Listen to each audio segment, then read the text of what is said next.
చేసి పంపించింది కదా, అది గుర్తు చేస్తున్నాం అంతే. కానీ ఇప్పుడు మేము ఆ పని కూడా చేస్తలేదు మా కాంగ్రెస్ ప్రభుత్వము. మా ముఖ్యమంత్రి గారు కూడా, మా ముఖ్యమంత్రి ఆ పని కూడా చేస్తలేడు కదా. మీరు రండి చర్చిద్దాం అసెంబ్లీ వేదిక అని చెప్తున్నాడు. ఇక కేటీఆర్ ఏమంటున్నాడు, సోమాజిగూడ ప్రెస్ క్లబ్లో ప్రెస్ మీట్ పెట్టి సోమాజిగూడ ప్రెస్ క్లబ్లో అక్కడ చర్చిద్దాం, లేకుంటే ఇంకో గల్లీలో చర్చిద్దాం. అది వేదిక కాదు కదా. తెలంగాణ ప్రజలు ఎమ్మెల్యేగా ఎన్నుకున్నది ఎందుకోసము? కేటీఆర్ గారు నిన్ను ఎమ్మెల్యేగా ఎన్నుకున్నది ఎందుకోసము? నీ కోట్లేసి ఎమ్మెల్యేగా ఎన్నుకున్నది ఎందుకోసము? అసెంబ్లీకి పోయి అసెంబ్లీలో ప్రజల గురించి, అంటే మా కాన్స్టిట్యూన్సీ ప్రజల గురించి, రాష్ట్ర ప్రజల గురించి చర్చించమని మాట్లాడాలని చెప్పి ఎన్నుకున్నారు. కానీ సోమాజిగూడలో కూర్చుండి, రోడ్డు మీద కూర్చుండి చర్చించమని చెప్పలే. రోడ్డు మీద ప్రజలు ఉన్నారు కదా, వాళ్ళు చర్చిస్తారు.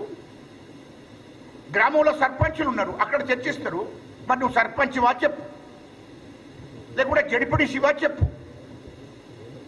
అట్లయితే మా జడ్పీ చైర్మనో లేకుంటే అక్కడ లోకల్ సంబంధించిన ఎమ్మెల్యేనో వచ్చి మాట్లాడతాడు. అవగాహన లేకుండా మాట్లాడడం ఎట్లా? అదేవిధంగా మా ముఖ్యమంత్రి గారికి ఆ స్థాయి లేదు, కేసీఆర్తో మాట్లాడే స్థాయి లేదు, కేసీఆర్తో మాట్లాడేటువంటి స్థాయి కాదు అని పదే మాట్లాడుతున్నాడు.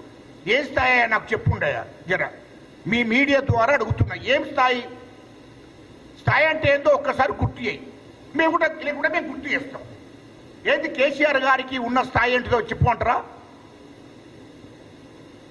ఏ స్థాయి కావాలా మీ కేసీఆర్ గారికి ఏ స్థాయి ఉన్నది?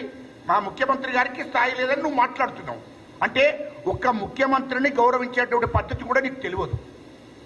రాష్ట్ర ముఖ్యమంత్రి తండ్రి లాంటి వాడు, ముఖ్యమంత్రిని కూడా గౌరవించేటువంటి పరిస్థితి నీకు తెలియదు. ముఖ్యమంత్రికి ఆ స్థాయి లేకపోతే మరి ఎవరికి స్థాయి ఉన్నది? అంటే మీరు కేసీఆర్ గురించి చెప్పాలా? ఏమన్నా కేసీఆర్ ఏమన్నా రాజా, లేకుంటే దేశ ప్రధానమంత్రిరా?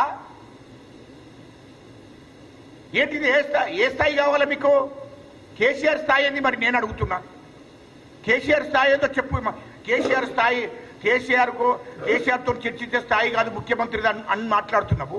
కేసీఆర్ ఏంటిది గుర్తు వేయమంటవా? గతంలో కేసీఆర్ ఏంటిది?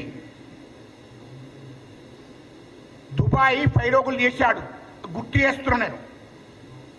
దుబాయ్ ఫైరోగుదారు దుబాయ్కి వందల మందిని ఎస్సీలను, ఎస్టీలను, చిన్న కులాలను, బీసీలను దుబాయ్కి పంపిస్తని ఫైరోగులు చేశాడు.